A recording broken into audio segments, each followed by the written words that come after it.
हरे कृष्ण राधे राधे। आज আমলকি একাদশীর दिन সোমবার 10 মার্চ 2025। आज আপনারা অবশ্যই একটি বার হলেও আমলকি একাদশী ব্রত মাহাত্ম্য কথাটি শ্রবণ করুন।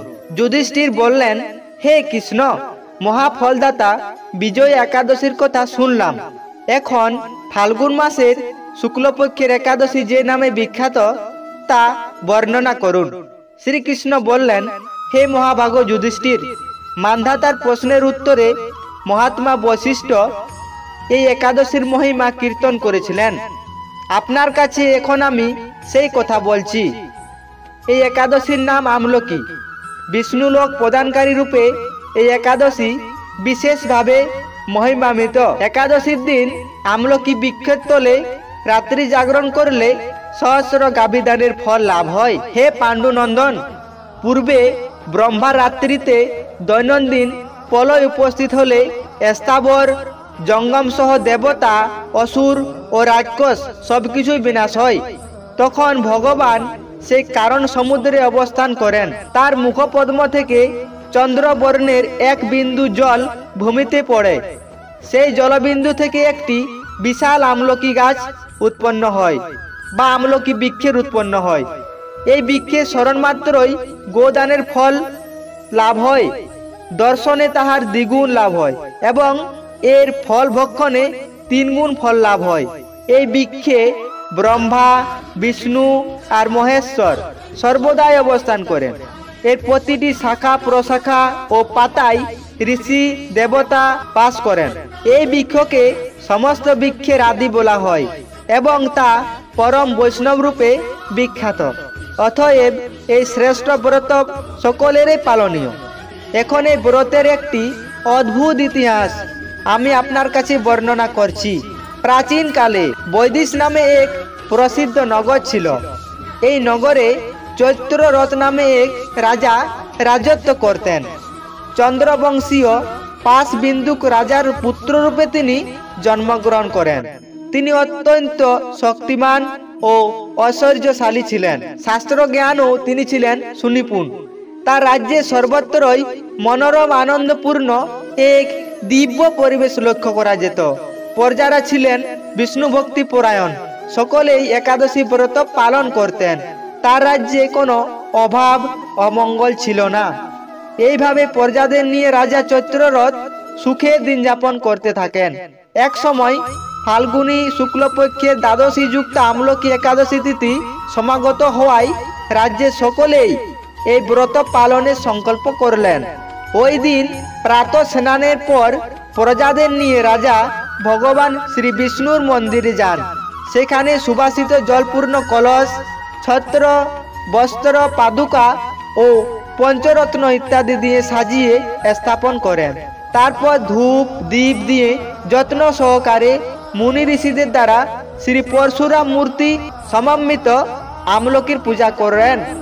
হে পরশুরাম, হে রেণুকার সুখ বর্ধক, হে ধাত্রী, হে পাপ বিনাশিনী আমলকি, তোমাকে প্রণাম জানাই। আমার অর্ঘ্য জল আপনি গ্রহণ করো। এইভাবে দিনে যথাবিধি পূজা, ইষ্টবস্তুতি, নিত্যগীত করে রাজা ভক্তি ভরে সেই বিষ্ণু মন্দিরে রাত্রি জাগরণ করতে লাগলেন।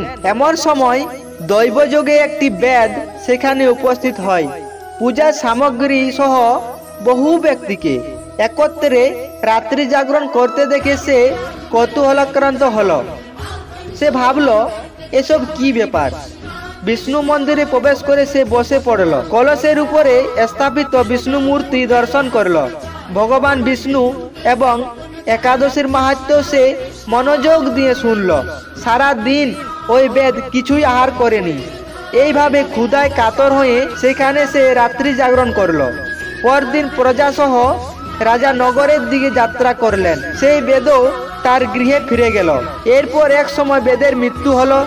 একাদশীতে রাত্রি জাগরণ ব্রত প্রভাবে সেই বেদ পরবর্তী জন্মে এক রাজ্যের অধীশ্বর রূপে নিযুক্ত হলো। জয়ন্তী নামে এক নগরী ছিল। সেখানে বিদুরথ নামে এক রাজা বাস করতেন। ওই বেদ বিদুরথ রাজার মহাবলী পুত্র রূপে জন্মগ্রহণ করেন। তার নাম হয় বসুরথ। 1 লক্ষ গ্রামের আধিপত্য তিনি লাভ করলেন। তিনি ছিলেন সূর্যের মতো তেজস্বী, চন্দ্রের মতো কান্তিমান ও পৃথিবীর মতো ক্ষমাশীল। বিভিন্ন সদ্গুণে ভূষিত বসুরথ পরম বিষ্ণু ভক্তি পরায়ণ হন। এই মহাদাতা রাজা একবার শিকার করতে গিয়ে পথ ভুলে যান। গভীর জঙ্গলের মধ্যে ক্ষুধায় পীড়িত হয়ে তিনি ক্লান্তিবশত শুয়ে পড়েন। এমন সময় কতকগুলি পর্বত নিবাসী ম্লেচ্ছ রাজার কাছে এসে নানাভাবে উৎপীড়ন করতে থাকে। রাজাকে তাদের শত্রু মনে করে তারা তাকে হত্যা করতে চেষ্টা করে। পূর্বে ওই রাজা তাদের পিতামাতা, পুত্র, পৌত্র সবাইকে মেরে ফেলেছে, আমাদের গৃহ ছাড়া করেছে। এইরকম বলতে বলতে ম্লেচ্ছরা রাজাকে হত্যা করতে উদ্যত হয়। তারা বিভিন্ন অস্ত্রশস্ত্রে তাকে আঘাত করতে থাকে, কিন্তু আশ্চর্যের বিষয় তাদের সকল প্রচেষ্টায় ব্যর্থ হয়। রাজার কোনো ক্ষতি তারা সাধন করতে পারেনি। তখন রাজার শরীর থেকে নানা অলঙ্কারে বিভূষিতা এক পরমা সুন্দরী স্ত্রী মূর্তি আবির্ভূত হন। মহাশক্তিধারিণী ওই নারী অল্প সময়ের মধ্যেই সকল পাপী ম্লেচ্ছকে নিধন করল। রাজা নিদ্রাভঙ্গ হলো। এই ভয়ানক হত্যাকাণ্ড দেখে রাজা অত্যন্ত বিস্মিত হলেন। তিনি বলতে লাগলেন, আহা, আমার শত্রুদের হত্যা করে কে আমার প্রাণ রক্ষা করলো? এমন কৃপালু কে আছে? আমি তার প্রতি আমার কৃতজ্ঞতা প্রকাশ করছি। এমন সময় দৈববাণী হলো, ভগবান কেশব ব্যতীত শরণাগতকে কে রক্ষা করতে পারে? তিনি শরণাগত পালক। দৈববাণী শুনে তিনি ভক্তিযুক্ত চিত্তে গৃহে ফিরে এলেন। তারপর প্রজাসহ মহাসুখে ইন্দ্রের মতো নিষ্কণ্টক রাজ্য ভোগ করতে লাগলেন। বৈশিষ্ট্য বললেন, হে রাজন, যে মানুষ এই পরম উত্তম আমলকি একাদশী ব্রত পালন করেন তিনি নিঃসন্দেহে বিষ্ণুলোক প্রাপ্ত হন।